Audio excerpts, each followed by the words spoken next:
네, 한미 정상회담 관련 소식부터 분석해보겠습니다. 김관욱 계명대 교수, 이두화 변호사, 신범철 경제사회연구원 외교안보센터장 나오셨습니다. 어서 오십시오. 네, 안녕하세요. 네, 문재인 대통령 방미를 마치고 오늘 귀국길에 올랐습니다. 오늘 저녁이면 한국으로 귀국을 하는데요. 문 대통령은 귀국길에 오르면서 SNS에 이런 글을 올렸습니다. 한미 정상회담에서의 기대 이상의 결과를 얻었다면서 최고의 순방, 최고의 회담이었다 이렇게 평가를 했습니다. 애틀랜타 조지아주에 우리나라 기업체 공장을 방문하고 돌아가겠다, 한국에서 뵙겠다 이렇게 글을 올렸는데 굉장히 기분이 좋은 것 같습니다. 어떤 평가를 내리실 것 같습니까, 센터장님께서? 저도 A+는 아니더라도 A는 드리고 싶습니다. 네. 이번에 잘했다. 특히 미사일 지침 개정한 부분은 상당히 잘했다고 평가를 하고요. 네. 북한 인권 문제도 우리가 이제부터는 일관되게 문제 제기를 할 수 있다는 점에서 의미가 크다고 봅니다. 또한 중국 문제와 관련해서도 쿼드를 언급함으로써 한국이 한미동맹의 틀 안에서 한중 관계를 만들어가겠다는 의지를 피력했다는 점에서도 높게 평가합니다. 다만 그럼에도 불구하고 A+를 드리기 어려운 부분이 있는데 그 부분은 백신과 관련해서는 당초의 기대에 미치지 못했다고 평가하고 싶고요. 네. 그리고 대만 문제를 언급한 것은 저는 이번에는 전략적인 실수였다고 생각합니다. 사실은 미사일 지침이라든가 쿼드라든가 네. 미국과의 글로벌 공급망 강화, 협력 이런 것들이 모두 미국의 시각에서는 중국을 겨냥한 측면이 있는데 대만 문제는 하나 빼더라도 충분히 우리가 한미 공조가 튼튼하다는 점을 알릴 수가 있었는데 이 대만 문제로 인해서 중국으로부터 과도한 반응이 오지 않을까, 그 부분은 우리 정부가 미리 예상하고 대비해 나가야 된다 이렇게 평가하고 싶습니다. 네, 우리 센터장님은 지금 A+는 아니지만 A라고 평가할 수는 있다라고 해주셨는데 교수님은 좀 어떻게 보십니까? 저는 A+ 드리고 싶습니다. 그런가요? 여러 가지로 많은 성과가 있었어요. 특히나 이제 뭐 두 정상이 사실 마스크를 빼고 네. 이렇게 거리두기도 없이 이렇게 네. 했던 거는 코로나 극복을 이제 할 수 있다는 그런 자신감의 어떤 표현이 한미 정상 간에 있었다. 이런 그런 틀거리 속에서 이제 백신 문제로 한미 간의 어떤 철통 같은 어떤 협력 뭐 이런 것들이 사실상 이제 강조가 됐고, 바이든 대통령이 55만 명의 한국군에게 모두 직접적으로 이제 백신을 마치겠다. 이거는 과거에 어떤 미국이 한국을 지원했던 것들을 상기시키는 그런 어떤 효과도 있다라고 보고요.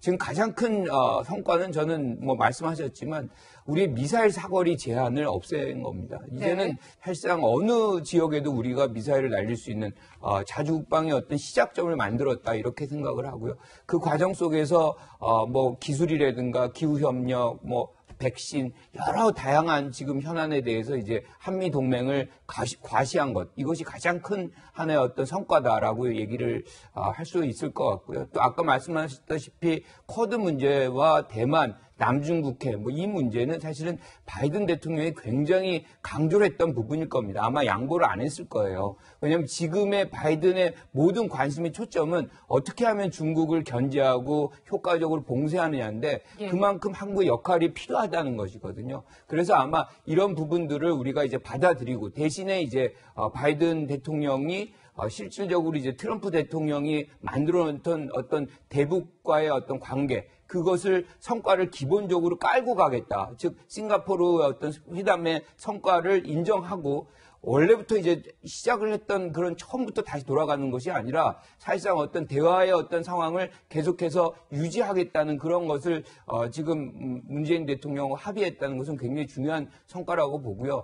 이제는 공을 사실상 북한에게 넘겼기 때문에 이러한 시작점은 이제 북한이 어떻게 나오느냐에 따라서 미국과 북한의 어떤 정상회담도 불가능한 것은 아니다 이렇게 봅니다. 예, 지금까지는 두 분께서 이제 전체적인 평가를 해주셨고 저희는 이제 개별적인 사안을 좀 알아보도록 하겠습니다.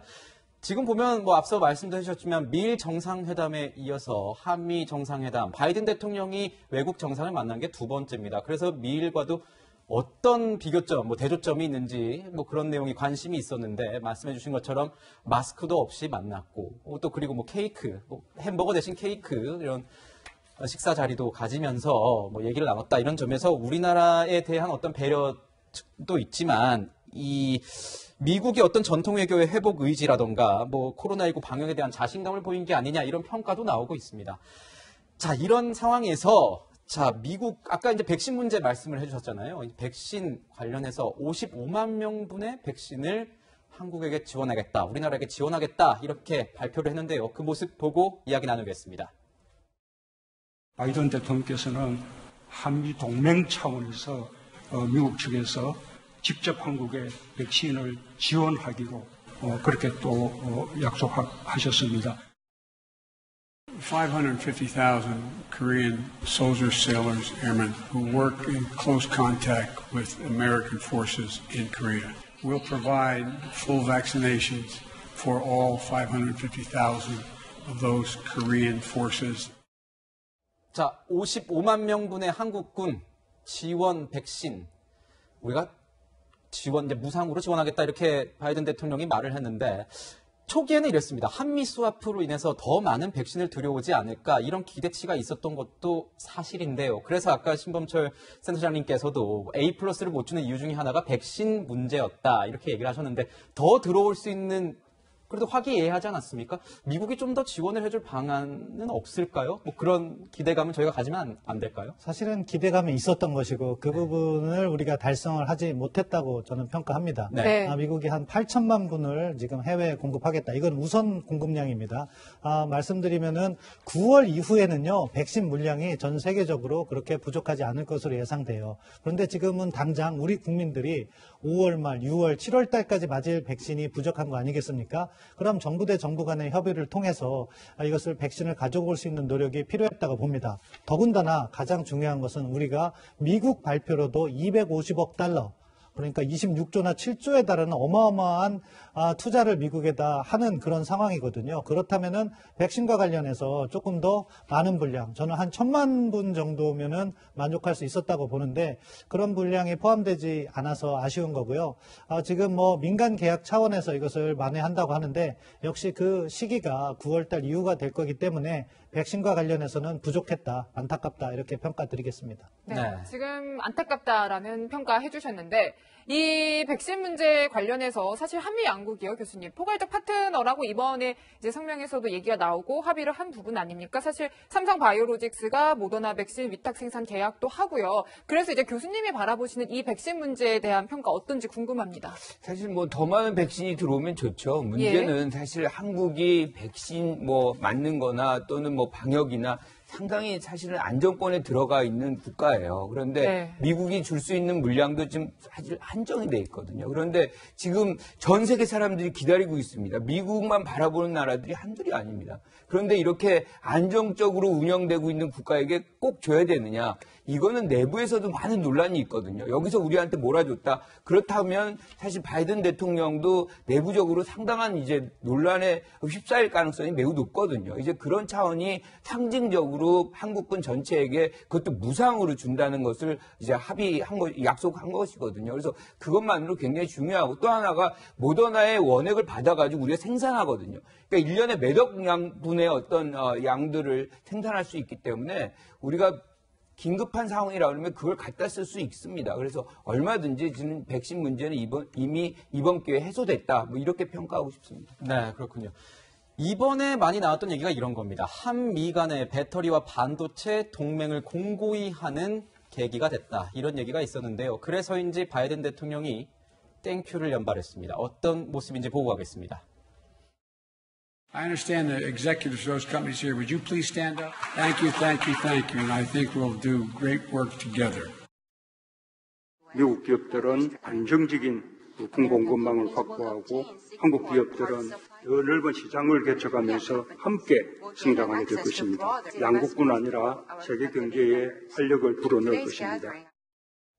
예, 바이든 대통령 3땡큐였습니다. 땡큐, 땡큐, 땡큐. 뭐 기업인들, 그만큼 우리 기업인들이 큰 보따리를 들고 왔기 때문에 이렇게 화답을 한 것이 아닌가 이런 뭐 분석이 나오고 있습니다. 일각에서는 우리가 이렇게 하는 만큼 미국도 우리에게 조금 더 줘야 되는 것 아니냐, 뭐 백신 55만 명분 가지고는 좀 모자란 게 아니냐 이런 얘기도 있는 게 사실입니다, 변호사님. 뭐 어떻게 인센티브를 저희가 좀 받아야 될 것 같은데 어떻게 보십니까? 예, 지금 앞으로 이제 기대를 해봐야겠죠. 근데 좀 전에 이제 신 교수님이 말씀하신 것처럼 미국 발표에 의하더라도 26조, 27조고 우리 발표에 의하면 44조인데 55만 명 백신만 받아오냐 이런 얘기가 있는데요. 사실 좀 전에 이제 우리 김 교수님 말씀하신 것처럼 이런 부분과 관련해서는 워낙 인도랑 브라질 이런 데 상황이 좋지 않으니까 그 부분에 대해서 이제 우선적으로 지원해야 된다 이런 미국 내에 이런 공감대 형성이 있을 거고요. 그래서 한미 동맹에 기반해서 이제 장병들부터 우선 백신을 공급하겠다. 그리고 한국을 백신 그 허브 지역으로 이제 그 육성하겠다 이런 얘기를 하는데요. 미국은 참 예측이 가능한 것 같아요. 예측이 가능한 게 같은 게 이제 조 바이든 대통령 경우에 저도 사실 북한 인권 관련 시민단체 활동을 하거나 의원회견을 할 때 뵌 적이 있어요. 근데 네. 뭐 안다고 할 수 있는 사이는 전혀 아닙니다. 기억도 못할 거고요. 근데 여기에서 항상 하던 얘기, 뭐 북한 인권, 대만 해협 이런 얘기 계속 했던 얘기 계속 줄기차게 해오는 거고요. 뭐 영내에서 법치, 인권 이런 얘기 그죠? 원칙 이런 거 지켜야 된다 이런 게 성명서에 다 포함되어 있는데 요번에 성명서를 보고 제가 놀란 거 하나는 메콩강 유역의 수자원 관리 이런 얘기가 들어갔어요. 네. 그러니까 수자원 관리에 있어서 우리나라의 이제 능력을 인정해주는 이런 얘기가 새로 들어간 거고 그다음에 항상 뭐 저희가 얘기하자는 원조 국가에서 이제 이 정도 원조를 해주는 나라로 왔다는 것처럼 경제 협력의 대상이 된 거죠. 전략 무자에 대해서. 그래서 항상 이제 미국 가면 그전에는 기업 공장을 지어달라 이런 얘기를 우리한테도 많이 하죠. 각 주의 지사라든가 이런 사람들이. 근데 이젠 대통령까지 나서서 네. 이제 그 경제 협력을 해달라 이렇게 얘기하고 우리가 경제 협력을 안보의 지렛대로도 활용할 정도가 됐으니까 이 부분은 격세지감인 것 같습니다. 네. 네, 이번 정상회담에서 정말 중요하고 관심을 모으는 이슈 바로 북한 이 부분일 것 같습니다. 이번 공동성명의 내용을 좀 같이 보면요. 한미 판문점 선언 그리고 싱가포르 공동성명 등 남북 북미 간 약속에 기초한 외교와 대화가 필수적이라고 했고요. 그리고 하나 더 이번에 깜짝 발표된 내용이 있었어요. 성김 국무부 동아태 차관보 대행을 새 대북 특별대표로 임명을 했지 않습니까? 그러니까 북한 대북 외교통인 인물이라고 해요. 그래서 이게 어떤 메시지를 주는 건지 좀 궁금합니다. 미국도 대화에 적극적으로 나가겠다. 지금 네. 바이든 행정부가 이야기하고 있는 유연한 외교적 접근을 강조했다 이렇게 평가할 수 있겠습니다. 네. 그런데 이것만 가지고 북한을 설득할 수 있겠느냐 하는 부분은 사실은 저는 유보하고 싶어요. 네. 왜냐하면 판문점 선언이나 싱가포르 합의가 어떻게 본문에 포함되어 있냐면 판문점 선언과 싱가포르 공동 성명 등 남북과 북미 간의 기존의 합의를 이렇게 나가요. 그건 뭐냐면은 북한이 거부하고 있는 한반도 비핵화 공동선언이나 육자회담 9.19 공동성명도 다 포함된다는 내용이거든요. 따라서 그것만 가지고 북한이 매력을 느끼진 않을 것이다. 네. 성킴 대사가 임명이 돼서 북한과 대화를 하는 건데 문제는 뭐냐면은 우리가 이번에 인권 문제를 제기했어요. 이 인권 문제 제기의 심각성을 우리 정부가 과연 알고 했는지는 모르겠습니다. 왜냐하면은 이 문제 제기로 해서 앞에 두 가지를 저는 덮어버릴 수가 있다는 생각인데요. 네. 그럼에도 불구하고 저는 북한 인권 문제를 제기하면서 이 문제를 장기적으로 풀어가야 된다는 생각이기 때문에 아까 A뿔을 드린 건데 네. 다시 북한과 대화한다면서 인권 문제 입장을 바꾼다. 중국과 관련된 입장을 바꾼다. 이러면 A뿔이 A가 아니라요. F로 떨어질 수가 있다. 따라서 지금 상황에서 중요한 것은요. 일관된 정책을 전개하는 건데 북한을 설득하기 위해서 다각적인 노력이 필요하다는 점을 인정하고 그 부분과 관련해서 미 측에 많은 설득을 했고 그 결과로서 성킴 대사가 임명됐다. 이 점은 높이 평가합니다.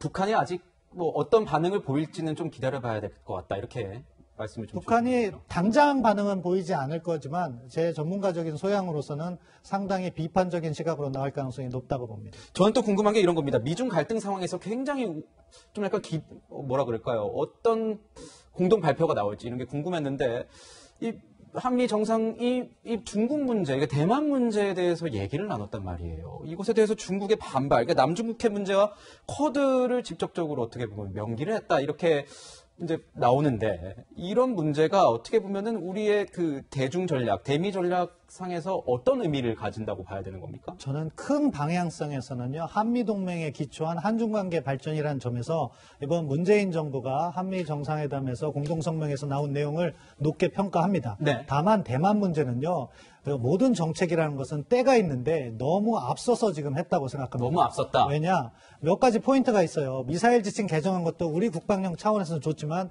결국 800km 이상이라는 것은 잠재적으로 한국의 국방력 증강을 중국 문제에 활용하겠다는 미국의 셈법이 있는 거예요. 쿼드도요, 내용을 보면 상당히 잘 만들었어요. 이번 쿼드는요, 쿼드에 가입하겠다 이런 게 아니라 쿼드의 중요성을 인식하는 거예요. 상당히 우리가 조심스럽게 간 거죠. 높게 평가해요. 그런데 또 글로벌 서플라이 체인이라고 해서 미국의 첨단 산업에 우리가 많이 투자하잖아요. 그것도 사실은 미국은 중국과의 격차를 벌리기 위한 거예요. 이 정도 했으면 미국으로부터 충분히 받아낼 수 있는데 중국이 가장 싫어하는 대만 문제를 포함시킴으로 인해서 과도하게 중국을 자극한 측면이 있다. 따라서 그것만 빠지면 저는 상당히 의미 있는 정말로 진일보된 합의라고 평가하고 싶은데 그 속도 조절과 관련해서는 후과가 따를 거기 때문에 준비를 해야 된다. 그렇게 생각합니다. 네, 지금 센터장님 말씀처럼 이 중국의 예민한 부분들이 이번 공동성명 그리고 회담에 좀 담겼습니다.